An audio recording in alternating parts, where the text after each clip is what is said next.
ខ្ញុំស្រមៃប្រជាធិបតេយ្យមូលដ្ឋានជាបឋមខ្ញុំសូមគោរពគណៈអធិបតីអាយដាមបងប្អូនប្រជាពលរដ្ឋពុកម៉ែទាំងអស់ដែលបានចូលរួមក្នុងអង្គសមាជរបស់គណៈបកប្រជាធិបតេយ្យមូលដ្ឋានក្នុងថ្ងៃនេះគឺជាថ្ងៃមួយដែលខ្ញុំមានក្តីរំភើបខ្លាំងដោយបានពុកម៉ែបងប្អូនប្រជាពលរដ្ឋទាំងអស់នៅទីនេះបានជួយមកចូលរួមក្នុងកម្មវិធីដ៏សំខាន់របស់គណៈបកប្រជាធិបតេយ្យមូលដ្ឋានហើយក៏សូមអរគុណដល់ឯកឧត្តមតំណាងគណៈបកប្រជាធិបតេយ្យទាំងអស់សូមអរគុណដល់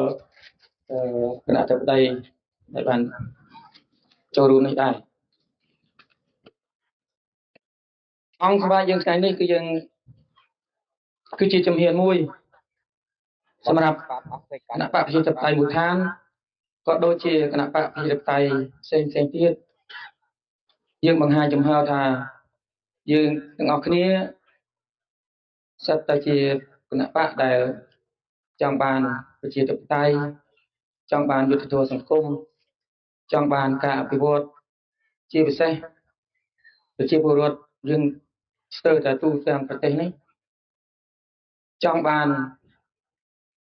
មិនឲ្យមានការរំលោភជាពិសេសគឺការរំលោភបំពានលើសិទ្ធិរស់រានមានជីវិតសិទ្ធិមានដីធ្លី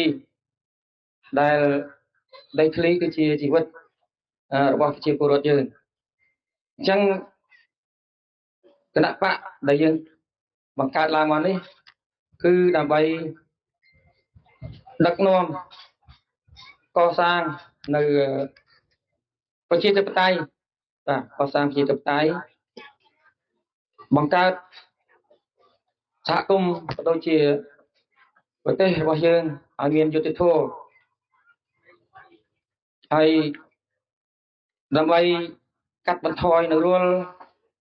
អំពើអសកម្មដូចជាអំពើពុករលួយជាដើមជាពិសេសនេះគឺយើងធ្វើនយោបាយដើម្បីឲ្យ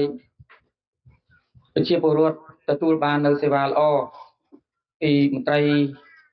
ដែលជាប់ឆ្នោតមន្ត្រីជាប់ឆ្នោតមានតួនាទីដើម្បីបម្រើប្រជាពលរដ្ឋបម្រើសេវាកម្មល្អមើលសុខទុក្ខរបស់ប្រជាពលរដ្ឋដើម្បីបញ្ជានៅរាល់ការរំលោភបំពានផ្សេងៗដូចខ្ញុំលើកខាងដើមហ្នឹងជាពិសេសការរំលោភបំពានដីធ្លីដែលការរំលោភបំពានដីធ្លីនេះកើតមានច្រើនជាពិសេសនៅតាមតំបន់ណាដែលជាទូទៅតំបន់ដែលមានគម្រោងអភិវឌ្ឍន៍ហ្នឹងច្រើនតែមានការរំលោភបំពានដីធ្លីយើងសង្កេតឃើញចឹងស្ទើរតែគ្រប់កន្លែងអាហ្នឹងជាកត្តាដែលគណៈបកនយោបាយគណៈដឹកនាំនយោបាយត្រូវយកចិត្តទុកដាក់ថែទាំនៅសុខភាពរបស់ប្រជាពលរដ្ឋហ្នឹងពាក់ព័ន្ធនឹងការរំលោភបំពានដីធ្លីហ្នឹងមួយក្រៅពីហ្នឹងយើងមានបញ្ហាជាច្រើនទៀតដែលយើងជាគណៈបកនយោបាយរួមទាំងជាពលរដ្ឋទាំងអស់ហ្នឹងត្រូវចូលរួមដើម្បីអភិវឌ្ឍប្រទេសជាតិរបស់យើងហេតុអីដែលខ្ញុំថាចូលរួមជាពលរដ្ឋត្រូវចូលរួមព្រោះប្រជាពលរដ្ឋយើងហ្នឹងគឺយើងរដ្ឋធម្មនុញ្ញប្រជាពលរដ្ឋហ្នឹងយើងជាម្ចាស់ប្រទេសជាម្ចាស់អំណាចជាម្ចាស់នៃការអភិវឌ្ឍថានិយាយចឹងចាស់ម្ចាស់អភិវឌ្ឍក៏ការអភិវឌ្ឍតាមបែបប្រជាធិបតេយ្យគឺយើងជាពលរដ្ឋនឹងឲ្យត្រូវដឹងថានៅមូលដ្ឋានរបស់យើងអភិវឌ្ឍអីអញ្ចឹងការចូលរួមនេះគឺចូលរួមដើម្បីយើងលើកសំណើទៅមន្ត្រីជាប់ឆ្នោតក្រុមប្រឹក្សាឃុំក្រុមប្រឹក្សាស្រុកខេត្តអីហ្នឹងដោយសារមន្ត្រីទាំងអស់ហ្នឹងសិតតែជាពលរដ្ឋយើងអ្នកបោះឆ្នោតឲ្យខ្លួនអញ្ចឹងយើងត្រូវតាមព្រមមើលទៅតាមត្រូវស្នើឧទាហរណ៍យើងចង់អភិវឌ្ឍនៅតំបន់របស់យើងគឺយើងអាចថាចូលរួមលើកស្នើហើយសមាជថ្ងៃនេះគឺក្នុងគោលបំណង ដើម្បីឲ្យគណៈបកជាតបតៃមូលដ្ឋានក៏ដូចជាគណៈបកប្រជាធិបតេយ្យផ្សេងទៀត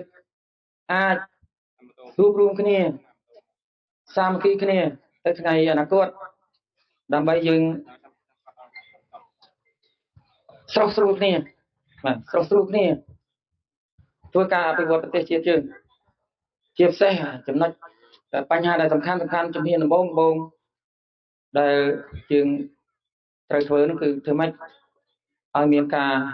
រួបរวมសាមគ្គីក្នុងចំណោមប្រជាពលរដ្ឋក្នុងចំណោមភូមិរួបរวมគ្នាកុំឆ្លោះគ្នា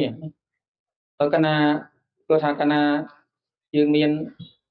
ការសាមគ្គីជាទូទៅមានសាមគ្គីភាពទីនោះមានការអភិវឌ្ឍហើយមានសន្តិភាពទៀតព្រោះហេតុអីថាយើងមានការអភិវឌ្ឍសន្តិភាពព្រោះកាលណាសាមគ្គីយើងមានកម្លាំងយើងធ្វើការរួមគ្នា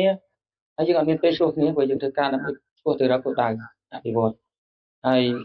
ក៏យើងមានសន្តិភាពពិតប្រាកដព្រោះពេលនោះយើងលែងមានការមលោភពៀនអីផ្សេងអញ្ចឹងខ្ញុំសូមចូលរួមមតិក្នុងការបើកសម្ដែងប៉ុណ្ណឹងហើយខ្ញុំក៏សូមប្រកាសក៏ដូចជាសង្ឃឹមថាអង្គសមាជរបស់យើងនេះដែលមានកម្មវិធីជាបន្តទៅនេះប្រកបទៅដោយខ្លឹមសារនិងមានន័យសម្រាប់ប្រជាពលរដ្ឋខ្មែរគ្រប់រូបអញ្ចឹងខ្ញុំសូមប្រកាសបើកអង្គសមាជពីឥឡូវនេះទៅសូមអរគុណ